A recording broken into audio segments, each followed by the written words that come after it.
शरद पवार परिवार के सदस्य रोहित पवार ने एक बड़ा बयान दिया है।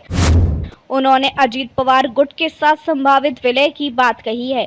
रोहित पवार ने कहा कि इस मुद्दे पर सुप्रिया सुले ही स्पष्टीकरण देंगी। रोहित पवार, जो कि शरद पवार के पौत्र हैं, उनसे विलय की बातचीत के बारे में पूछा गया था। उन्होंने जवाब में कहा कि अंतिम निर्णय सुप्रिया सुले ही लेंगी। ये घटनाक्रम पुणे में शनिवार को हुआ। रोहित पवार ने कहा कि साहब, शरद पवार ने सुप्रिया को ये जिम्मेदारी सौंपी है।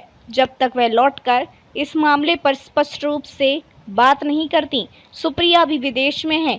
वह ऑपरेशन सिंदूर के लिए एक सर्वदलीय प्रतिनिधि मंडल के साथ गई हैं। वह 5 जून को लौटेंगी। उसके बाद हम सभी उनके विचारों का इंतजार कर रहे हैं। रोहित ने आगे कहा कि पार्टी नेताओं या विधायकों जैसे ही वे खुद के बीच एनसीपी अजीत गुट में विलय को लेकर कोई चर्चा नहीं हुई है।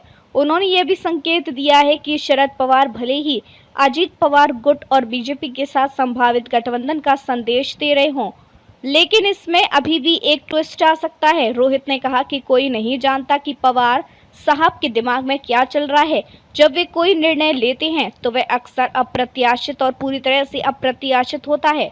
अगर वे राजनीतिक रूप से बोलते हैं तो कुछ लोग हो सकता है आने वाले दिनों में क्या होगा यह उन पर निर्भर करेगा, लेकिन वे हमेशा लोगों के हित में ही निर्णय लेंगे। यह महत्वपूर्ण है कि जब अजीत पवार गुट ने विभाजन किया और बीजेपी के साथ गठबंधन किया तो शरद पवार गुट ने बीजेपी के साथ वैचारिक मतभेदों का हवाला देते हुए इस कदम का विरोध किया था। रोहित पवार के इस बयान से महाराष्ट्र की राजनीति में हलचल मच गई।